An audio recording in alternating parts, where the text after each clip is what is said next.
goes into the site, and despite getting one, he's taken immediately back by Fallen. Meanwhile, though, with all this smoke and all this activity, the bomb's in the hands of Smiths right now, and it's already approaching onto the A site with Scream and RPK. And Fur, he's fallen in toward the stables, but it's such a vulnerable position to play from. It's so easy to wall him down in this angle. Walks back out. Smiths finds him. Late rotation, but does Taco do the trick? Does. Manages to pick up Scream and Shocks. Into Cold Zero for the trade. Follow up again for G2 means they've got the man advantage. They've got the bomb site, and Taco needs to try and fall back into this. Can't do it. Fallen now with a shotgun. Long range. RPK finds 2.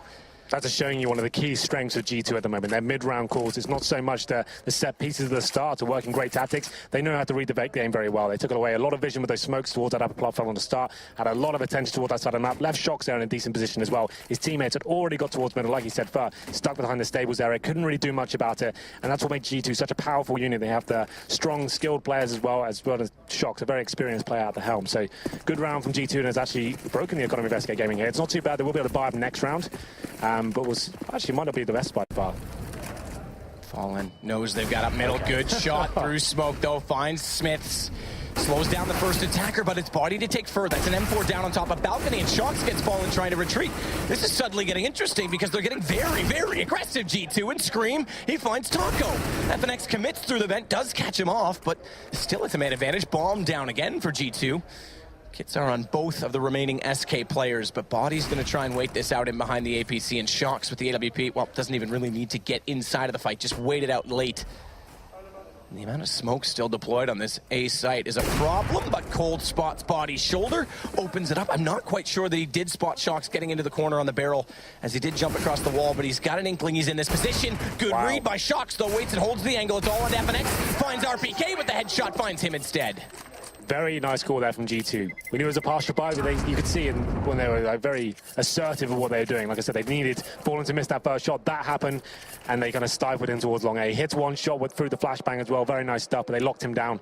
And as soon as they get their smokes down, the retake's so difficult with that. So the problem with the double orb setup on G2 going towards upper platform and Shocks, he somehow finds it, takes down Taco.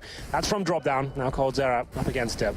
Cold was the one watching that position. He gave it up. He went more passive, and it left his teammate open. He needs to make up for it, but he's down to the 19 HP. First kill successful. Double AWP brought back over. Fallen's going to take down RPK, but Shocks has his still in the sight. He's holding the close angle. Bomb needs to cross from Scream. Smoke will allow it, but Fur is on the flank.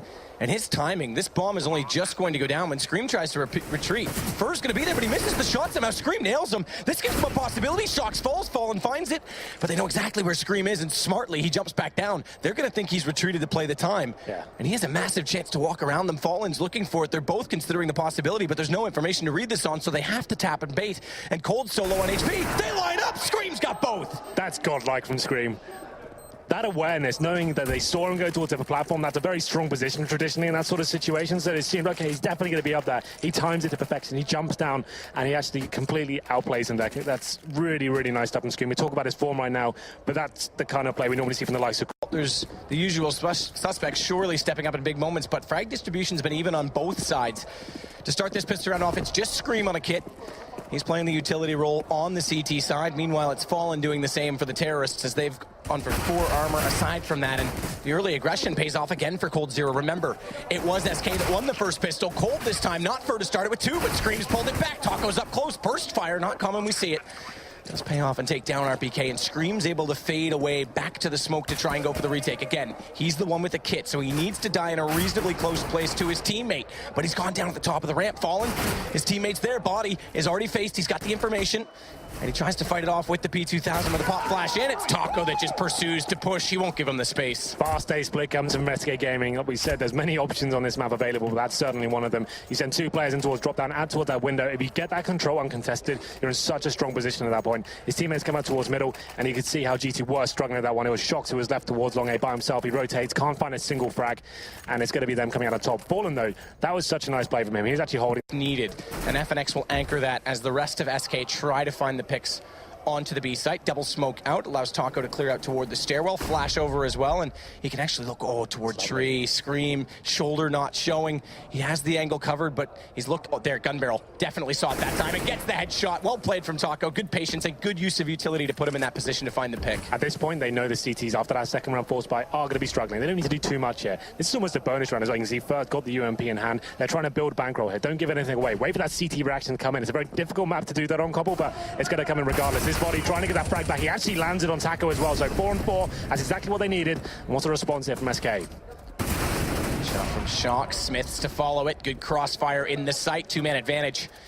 Coltsira again on AWP on this map, not going to find anything as Smiths is just on fire this round. Picks up 3 kills late, and it does come back to just 1. Now, same situation. It was SK to win the pistol in the first half. First gun got away from them, and then they lost 2 after to bring it back dead even.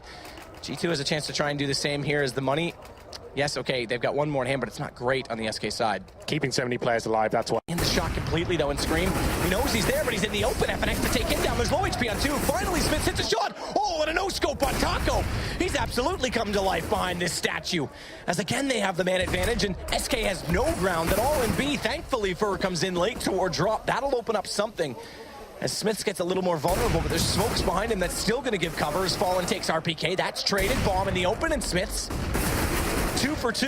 He gets 3, make it 4 now. 7 kills in the last 2 rounds for the CT AWP. Yeah, say what you like about Smith, but he's performing on this map, certainly on the second half as well. Another 4 kills for him, and he's just holding strong. That was a really weird execution from SK Gaming there. They went for the surprise factor. 1 flashbang over, didn't use the smokes whatsoever, just tried to bundle them way out towards that upper platform.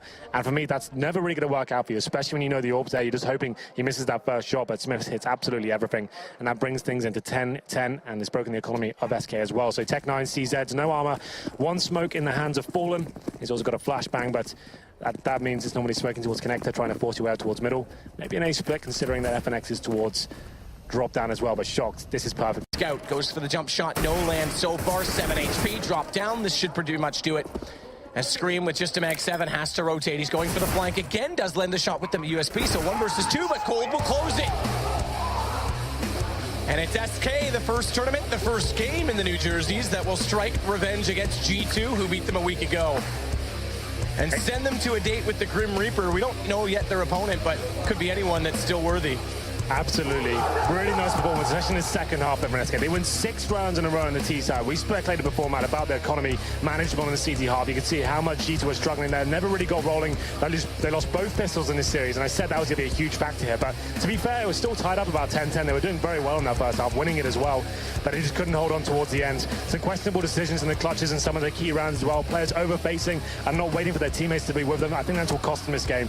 Lots of clutches, a high-octane performance from both sides, and it was worthy of this group so far, I think. And G2 in their best form ever as this French lineup coming into a major, looking to break the curse and get out of groups, and they're faced with this one. And now